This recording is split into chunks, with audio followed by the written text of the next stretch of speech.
എല്ലാ മേളവും ഇരിക്കട്ടെ. അല്ല, നാദസ്വരങ്ങൾ ചേർത്തിട്ടുള്ളതായിരിക്കുന്ന അനുഭവത്തോടുകൂടി ദൈവവിവാഹമാകുമ്പോൾ പുഷ്പാർച്ചനകളൊക്കെ വേണ്ടുന്നതാണ് അല്ലേ? പുഷ്പാർച്ചനകളും കാര്യാദികളും അനുഭവങ്ങളൊക്കെ സദം വീണാധിക്യം വാദ്യം അല്ലെ, ആനന്ദം മുരജാധികം വംശാധികം സുഷിരം ഹാസ്യം താളാധികം ഗരം എന്നുള്ളതായിരിക്കുന്ന വാദ്യങ്ങളുണ്ട്.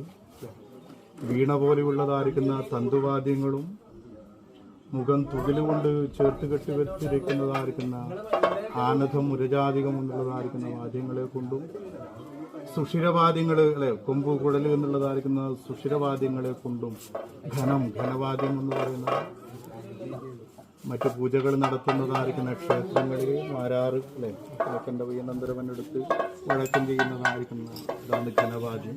അങ്ങനെയുള്ള വാദ്യങ്ങളൊന്നും ഇവിടെ ഇല്ലെങ്കിലും ആസുരമായിരിക്കുന്ന ഒരു വാദ്യം, അസുരവാദ്യങ്ങളുണ്ടല്ലോ.